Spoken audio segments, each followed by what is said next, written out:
Chapter 10 of the Kingdom of Wishes. When Magnifico heard the cries of his servants, the first thing he thought was that he was under attack from a foreign enemy. He and his soldiers flew down the great hall, only to find there was no enemy, only storms someone had conjured by magic. He put them out with his staff and called for an inquisition in the court of justice. The queen and most of the courtiers had the same story. One moment they were engaged in various activities, and the next moment they were chased by a series of storms inside the castle. Sleet, snow, hail, thunder, and even a tornado. When the three judges spoke to the servants in the kitchen, he immediately took an interest in the mysterious visitor who arrived with Asha, claiming to have taken Dahlia's place as supervisor. He asked the judges to allow him to cross-examine these people, for he believed he had caught a mole. "Did he give his name?" asked Magnifico. "Yes," said Dario. "He said it was Raphael." "What did he look like?" "He had blonde hair and blue eyes." "What did he wear?"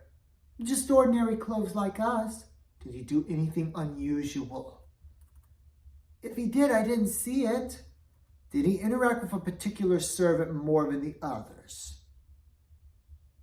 "No. He just came into the kitchen, took charge, and all of a sudden a rainstorm broke out." "Did he run out with you when the rain started?" "I don't know. He might have. I don't remember." Just then, Dahlia the cook came running into the courtroom, for she had broken free of Raphael's spell and realized she had slept into the day. "Your Majesty, I'm so sorry," she said in a flustered voice. "I know I'm late to work. I slept in till 12 o'clock and I don't know why. I've never done that before. Please don't fire me. I promise it will never happen again." "Dahlia," said the king sternly, "it is believed you are in league and friendship with a young man named Raphael. This man came to the castle today and is believed to have caused a series of magical storms. According to your colleagues, he claimed you gave him permission to take your place as supervisor of a royal kitchen on pretext of illness. Do you confirm or deny this?"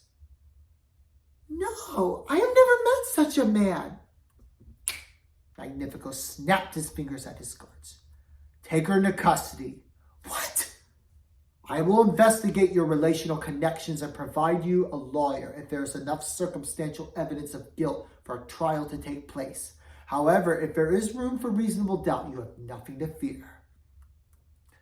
2 guards took hold of Dahlia and led her away to the dungeon.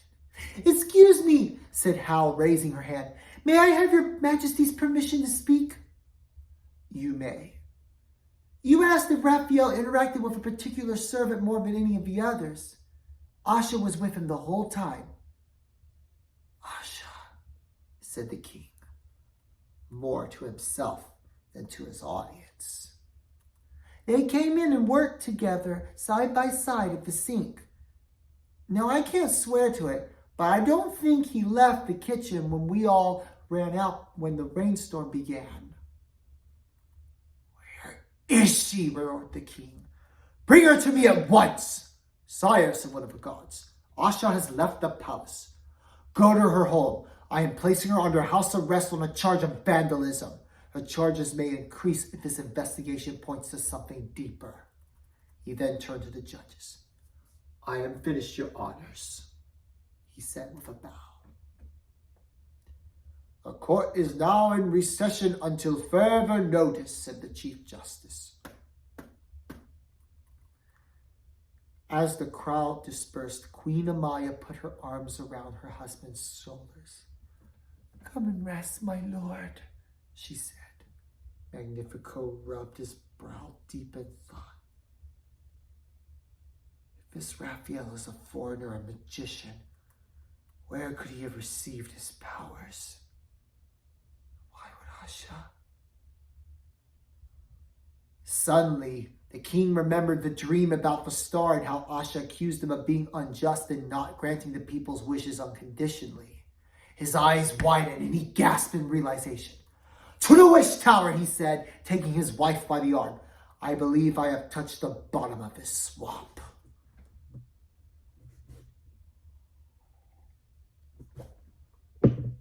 Magnifico went to the library and looked through the large volume containing the records of wishes.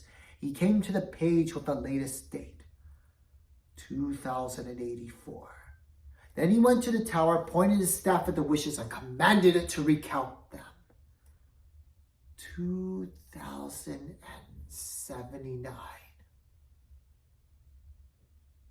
The book says 2084, yet there are only 2079. Someone has stolen them. His fist clenched and a green light came flowing out. The queen placed her hands on his shoulder again. My lord, you know I understand your anger, but do not let it lead you into a rash decision you may bitterly regret. I know this girl. She may be naive and misguided, but she would never try to overthrow you or harm the kingdom. It is possible this man could be using her against her will. Even if she joined him willingly, he could have deceived her with some sort of promise. Magnifico slammed his staff to the ground, sending shafts of green light everywhere. When I catch the traitors, I will hang them from the highest gallows of a square. She's just a child, said the queen. She doesn't know what she's doing. She doesn't understand the danger of granting wishes on a whim. Magnifico. She placed her hands on his face and looked him in the eyes. Do not be hasty in dealing out death and judgment. Not until you know the whole of what happened. Magnifico sighed. You are right. I am just so afraid. Sometimes I feel so powerless. I wonder what will happen to my people. They suffer from my carelessness. My lord, you are a good and noble ruler. If enemies arose, you would lay down your life for them, and so would I. Magnifico embraced Amaya and counted himself blessed beyond measure to have her as his wife, for she had taught him how to love again when he thought his heart had died forever.